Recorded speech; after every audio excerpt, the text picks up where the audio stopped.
Vous pourriez penser qu'il est plus que suffisant pour un seul homme, Jeff Bezos, de diriger simultanément le plus puissant détaillant en ligne du monde, le journal Washington Post, et son propre projet de programme spatial. Vous auriez tort car Jeff Bezos et son groupe Amazon supervisent également une proportion assez extraordinaire du trafic quotidien sur la toile.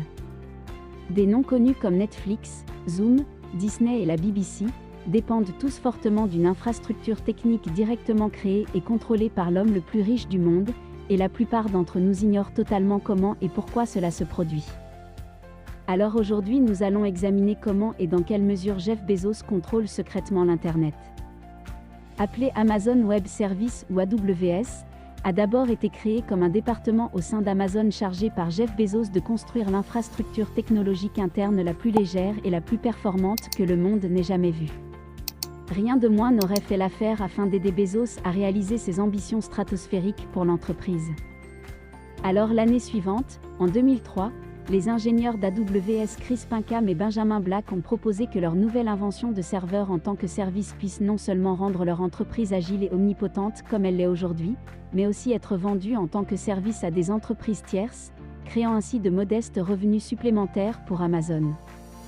Avance rapide jusqu'à aujourd'hui, cette astucieuse petite activité parallèle a rapporté à Amazon 11,6 milliards de dollars au troisième trimestre de 2020, soit près des 3/4 des bénéfices globaux du groupe. Imaginez que vous êtes une start-up en ligne, que vous avez trouvé votre idée d'application géniale et que vous avez trouvé un financement pour investir dans le service. Si vous êtes ambitieux, vous êtes certainement en quête d'un grand nombre de serveurs. Ce que fait AWS, c'est louer à des prix phénoménalement bas l'accès et la capacité du colossal réseau international de services d'Amazon. La compagnie a trouvé la meilleure infrastructure possible pour galvaniser et nourrir sa propre activité gigantesque et a ensuite décidé de la louer pour que d'autres puissent l'utiliser aussi.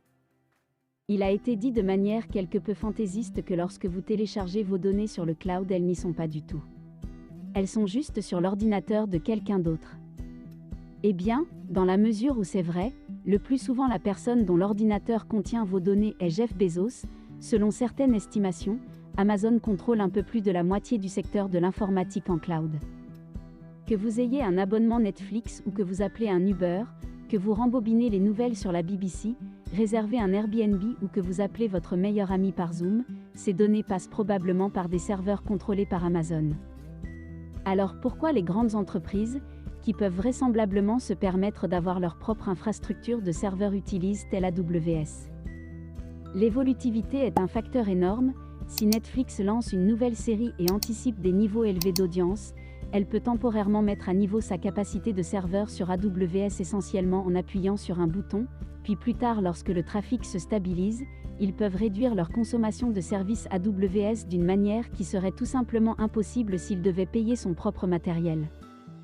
En effet, Netflix, un rival du service de streaming vidéo d'Amazon, se souvient avoir déclaré publiquement que ses coûts d'exploitation avaient considérablement diminué, suite à sa migration vers le cloud AWS.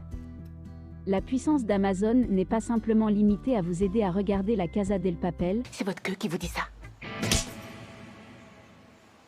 Si le professeur dit que je suis une des vôtres, c'est que je le suis.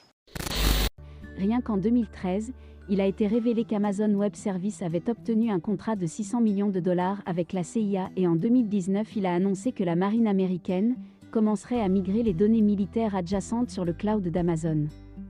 Cette relation intime entre les agences gouvernementales et Amazon est une rue à double sens.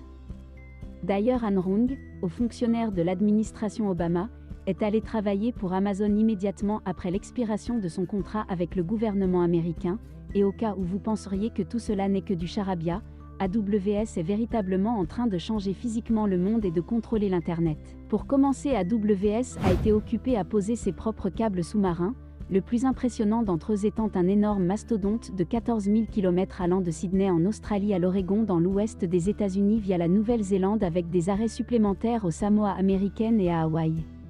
À l'automne 2020, Amazon a mis en service son propre parc éolien en Suède conçu pour générer de l'électricité pour ses centres de données européens férocement assoiffés d'énergie. Un parc éolien Amazon similaire est déjà en service au Texas depuis 2017.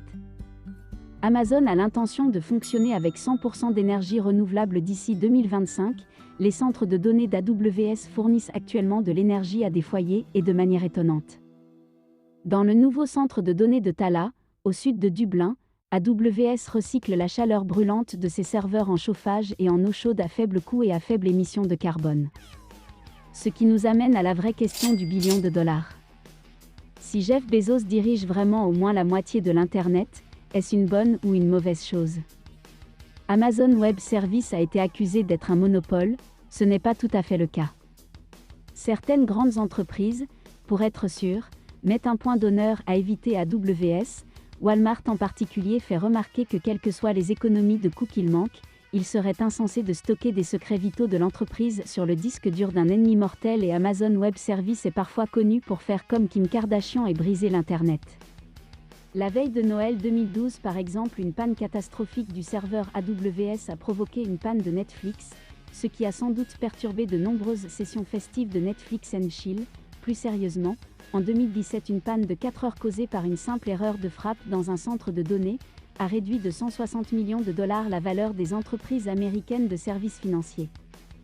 Dans l'ensemble, la liberté qu'offre AWS aux développeurs et aux startups d'innover et de se développer à faible coût et avec une infime partie de risque est probablement une force positive, mais Amazon Web Services ne fait que commencer.